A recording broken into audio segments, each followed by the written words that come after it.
te laisse poursuivre sinon. Merci. Alors sur le lapin, donc j'ai pas remis toute la partie matière première puisqu'elle reste, elle reste valable, aussi, pour cette filière-là. Donc on démarre tout de suite sur le lapin avec, la consommation. Alors sur la consommation de lapin, pour ceux qui suivent un peu la filière, vous savez que il y a toujours cette érosion, de la consommation, et la difficulté à retrouver des nouveaux consommateurs sur cette filière. Donc là, on arrive effectivement à des niveaux assez faibles, hein. On est à 330 grammes par an par habitant. Alors pourquoi 330 grammes? En fait, c'est parce qu'en fait, la difficulté par rapport à, si on regardait par rapport à l'œuf ou à la volaille de chair, c'est le taux de pénétration, c'est-à-dire le nombre de personnes qui vont consommer du lapin dans l'année. Et donc, comme il y a une fraction assez faible de consommateurs qui consomment du lapin, chaque consommateur de lapin, on consomme plus que 330 grammes, mais si on met sur l'ensemble de la population, on descend à ces niveaux-là. Donc c'est vrai qu'il y a toujours cette difficulté à essayer de renouveler le consommateur de lapin pour que les plus jeunes se mettent à consommer également du lapin. Donc je vous encourage à aller regarder toutes les campagnes que fait le clip là pour mettre le lapin au goût du jour dans plein d'autres types de produits, pour essayer de capter cette frange de la population qui en consomme très peu, voire pas du tout. Sur 2023, donc je disais, on est toujours sur une baisse prévisionnelle de la consommation. On rappelle quand même aussi, c'est que la France, alors tous les pays du monde ne consomment pas du lapin, tous les pays d'Europe ne consomment pas du lapin, et la France, c'est le 3e producteur de viande, ça on le verra tout à l'heure, mais aussi le 6e en termes de consommation. Donc c'est vraiment une frange de l'Europe qui consomme du lapin, et plutôt, on verra tout à l'heure, l'Europe du Sud. Alors, si on regarde maintenant, pareil avec les données Kantar pour France Agrimaire, l'évolution en termes d'évolution de prix et d'évolution de volume sur le lapin, qu'est-ce que ça donne? Là, si vous regardez en volume, vous voyez que les histogrammes sont toutes sauf une vers la gauche, donc avec une baisse de volume qui est autour de 10, 12, 13% selon les morceaux, voire un peu plus, et évolution de prix qui varie, mais qui sont entre 5 et 15% selon les morceaux également. Il y a une exception, donc on a un peu creusé pour essayer de comprendre pourquoi il y avait le lapin demi là, qui sort complètement du lot, que ce soit en évolution de prix ou en évolution de volume. Alors il y a un ensemble de combinaisons de facteurs qui expliquent ce chiffre. Alors en fait, ce qui se passe, c'est que c'est sur ce type de produit où il y a pu y avoir aussi des effets promotionnels qui, à la fois quand il y a une promotion, ça fait du volume et ça fait baisser les prix, donc ça tire sur les deux. Et aussi, ce que nous expliquaient certains opérateurs, c'est qu'en fait, il y a certaines enseignes qui ont déréférencé le lapin entier, et du coup, ce déréférencement s'est fait au profit du demi. C'est-à-dire que le consommateur qui cherchait du lapin entier, du coup, n'ayant plus d'entier proposé à la vente, s'est mis sur le demi. Sachant que le demi, là, c'est un peu trompeur la façon de le présenter, mais c'est pas du tout la découpe la plus achetée pour l'instant par le consommateur. Mais ce qui pourrait, du coup, un peu évoluer si d'autres distributeurs continuent à déréférencer du entier. Du coup, le demi pourrait prendre des parts laissées par l'entier. Donc c'est plutôt un effet un peu de basculement d'un type de consommation vers un autre. En tout cas, c'est comme ça qu'on l'explique. Et donc, si on regarde justement en termes de volume, ce que ça représente, c'est là où je disais le demi, en fait, ça reste quand même relativement modéré par rapport soit lapin entier, soit lapin morceau. Et là, vous avez l'évolution entre 2022 et 2023 du lapin entier, du lapin morceau, lapin demi et des aborés de lapin. Et en fait, là, ce que vous pouvez voir, c'est que le lapin entier, qui est resté quand même majoritaire à plus de 50%, il y a un seuil un peu symbolique qui est franchi puisqu'il descend en dessous de 50%, mais qui va s'expliquer non pas forcément par le fait que le consommateur achète moins, mais là, c'est un peu la question qu'il y avait tout à l'heure d'un des internautes, c'est si on ne propose plus du lapin entier, de toute façon, ça va diminuer et ça va profiter aux autres types de découpes. Voilà. Alors, si on regarde, donc on a vu un peu sur la partie de la consommation, si on regarde maintenant sur la partie de la production, alors forcément, il y a toujours une corrélation entre production et consommation. Donc ça, c'est la production contrôlée de lapins en France. Et donc, vous voyez, vous avez la même courbe en fait, hein, que sur la consommation. Donc on était à pas loin de 45 000 tonnes il y a 10 ans, et là on atteint 25 000 tonnes en 2023 sur les premières estimations de 2023.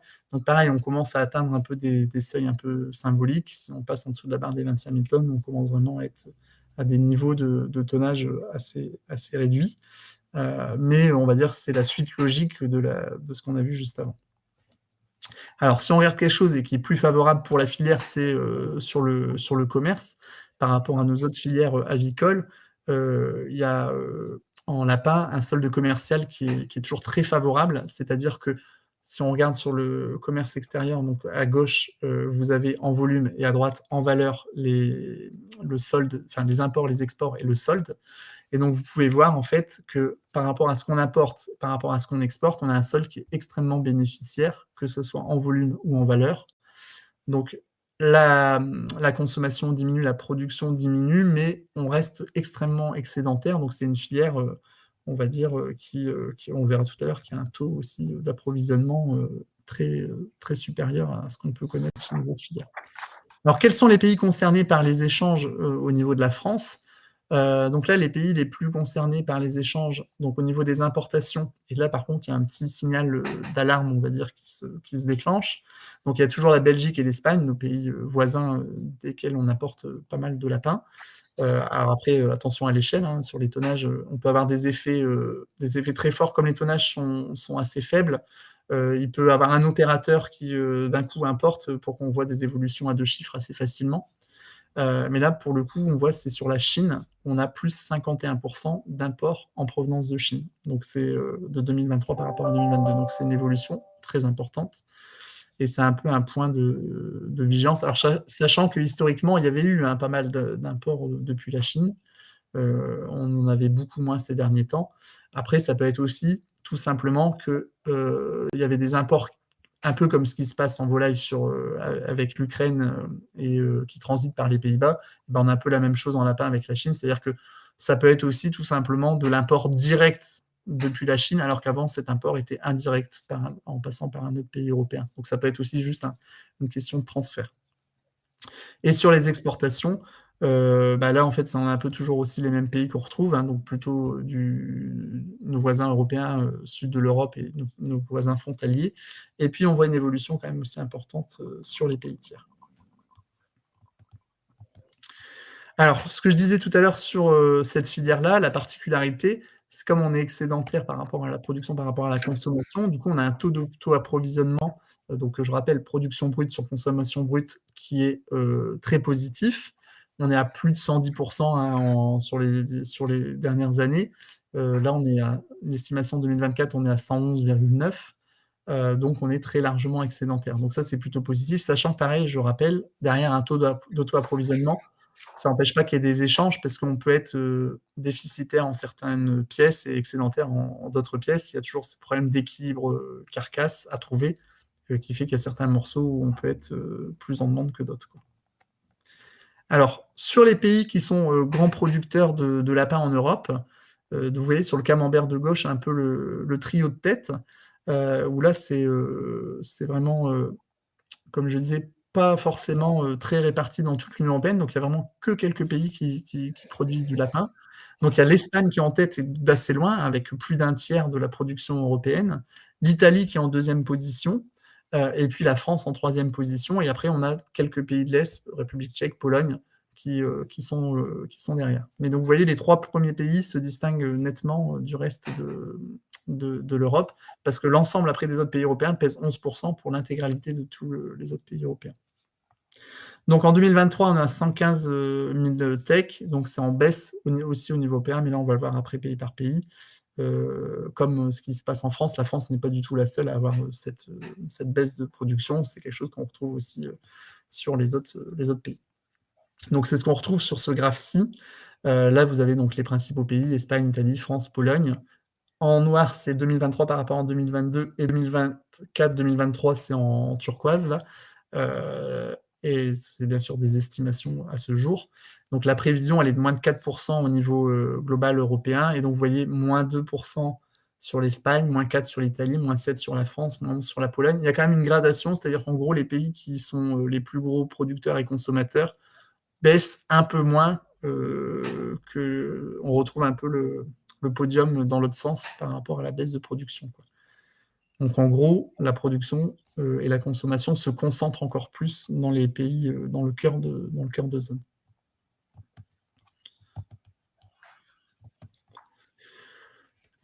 Si on regarde les échanges intra-Union européenne en viande de lapin, donc les échanges, les pays, qui échangent, des tonnages de lapin, donc on retrouve un peu, de toute façon, forcément, j'ai envie de dire, les mêmes pays. Les échanges intra-Union européenne, donc c'est 90 des exportations globales des États membres et donc là, on retrouve, j'ai envie de dire naturellement l'Espagne en tête, même si ça baisse un peu et globalement, il y a un peu moins d'échanges, aussi, -13 par rapport à en parallèle de la baisse de production.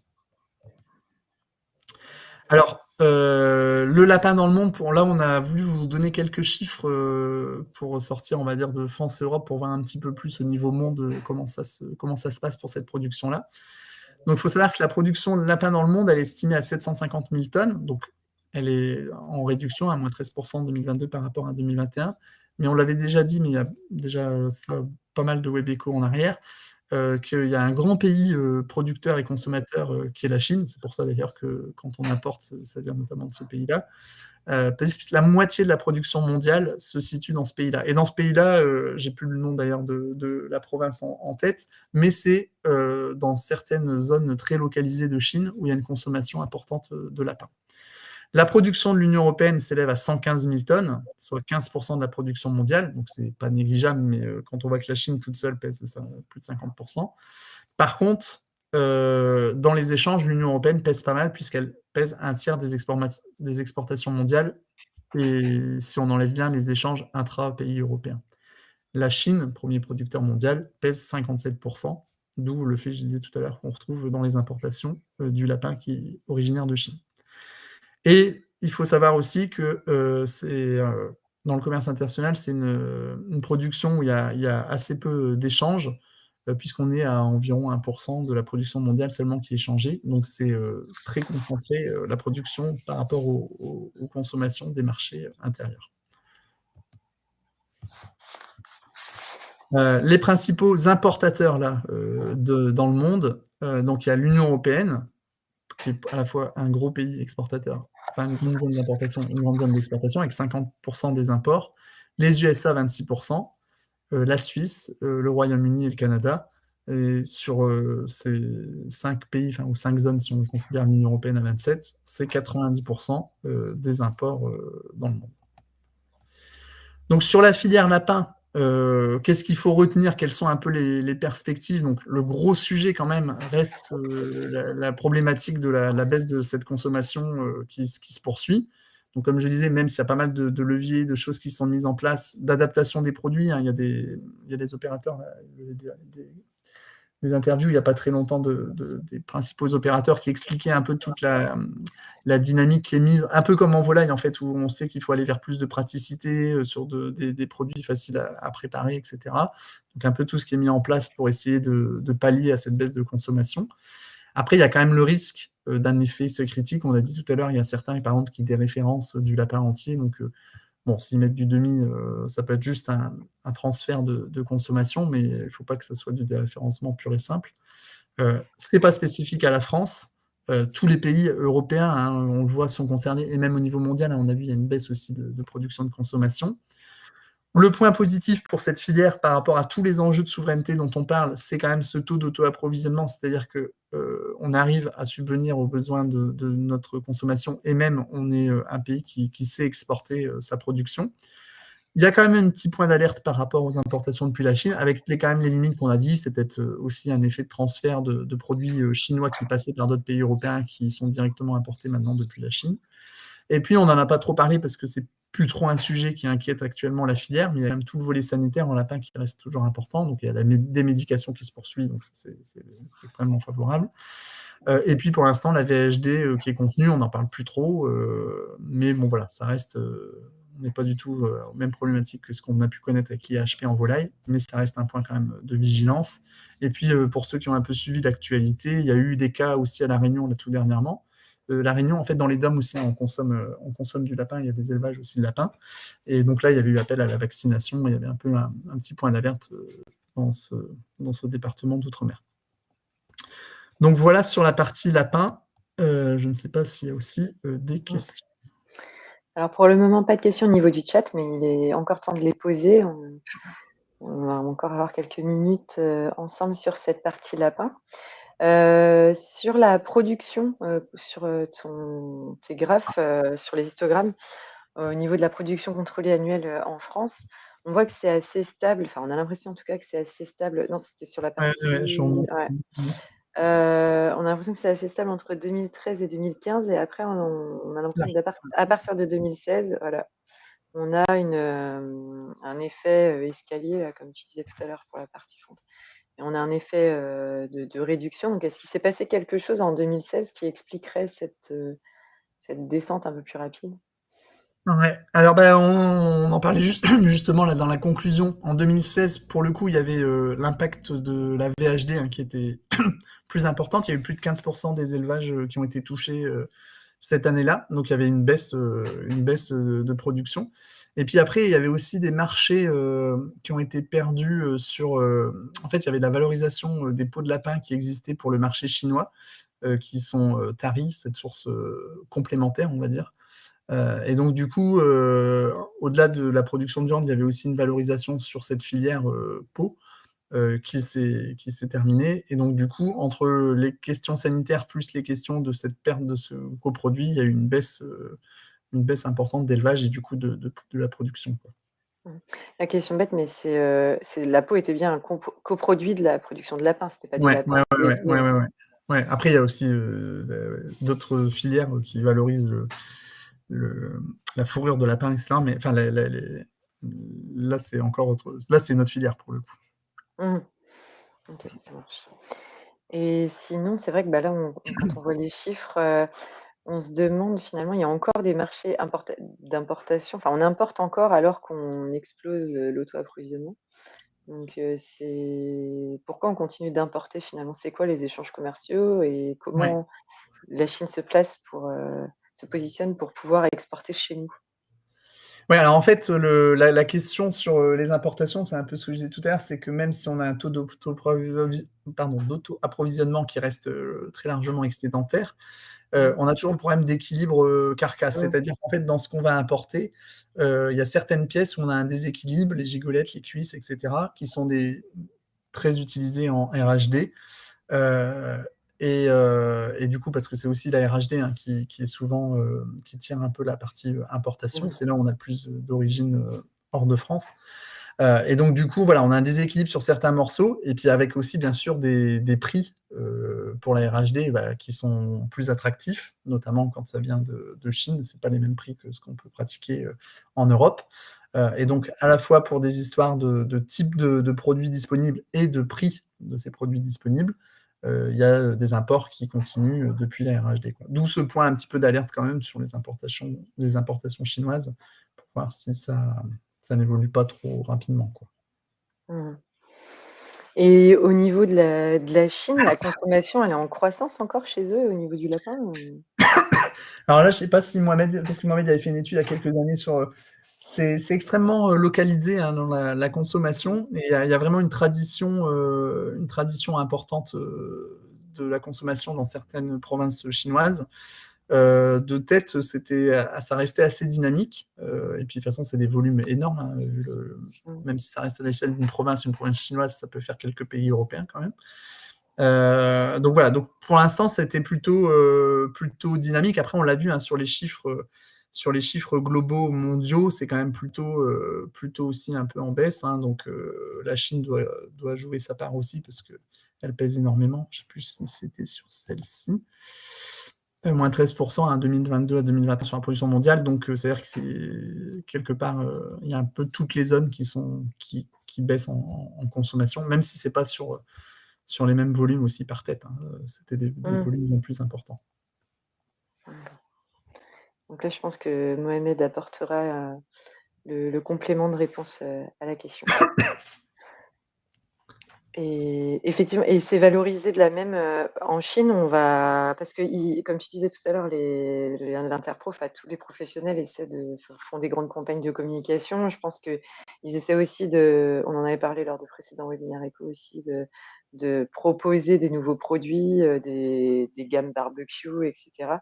Et en Asie, j'imagine que c'est pareil, ils ont du mal à enfin ils ont du mal, ils consomment le lapin sous d'autres formes qu'en France.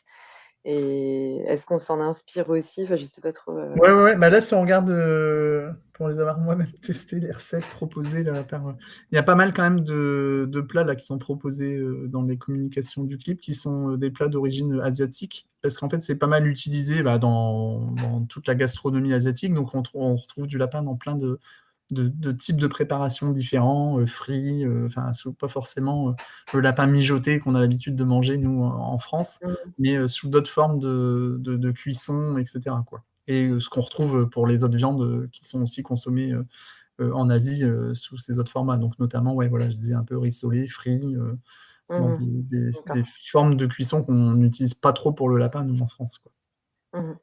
C'est vrai que c'est rigolo, il y a certaines enseignes qui commencent à proposer maintenant du filet de lapin. Donc ça s'est vu, c'est 4 filets, en Ouais. lapin, donc on se dit: «Tiens, Bah, après, c'est». c'est vrai qu'il y a cet enjeu de, comme on le sait, ce qui se passe en volaille pour toutes les productions, d'aller vers de la praticité, de la barquette prête à l'emploi, j'ai envie de dire, par rapport à avant, quand on achetait son lapin entier, etc. Et donc, c'est vrai on voit de plus en plus de produits, déjà, où il y a de la découpe, on enlève la tête, on a des morceaux qui sont proposés, etc. Alors après, avec la même problématique aussi, hein, c'est toujours cet équilibre matière, c'est-à-dire que quand on fait ça, il faut réussir à valoriser quand même bien l'intégralité des morceaux de la carcasse. Donc après, c'est quand même un équilibre à trouver pour pas non plus que le prix à l'unité devienne un peu prohibitif, quoi. Parce que le lapin, on l'a vu, hein, il a été touché aussi par la hausse des prix. Donc il faut aussi que ça soit contenu pour que le consommateur continue à pouvoir acheter cette viande. Donc il n'y a plus de questions, au niveau du chat. Donc je vous remercie, je remercie tous les internautes qui ont posé les questions, parce que c'est vrai que ça permet toujours d'avoir, de riches échanges. Merci à toi Simon pour, ces 2 présentations, sur, la pondeuse et sur, le lapin. Et bien entendu, donc vous retrouverez les présentations à l'issue dans la journée, j'imagine. Et je remercie également les 2 sponsors, CCPA et Tecna. Et ben, merci à tous. Et puis, si certains ont des questions, n'hésitez pas à les poser par la suite. Vous avez nos coordonnées aussi dans les diaporamas. Merci à tous et bon appétit.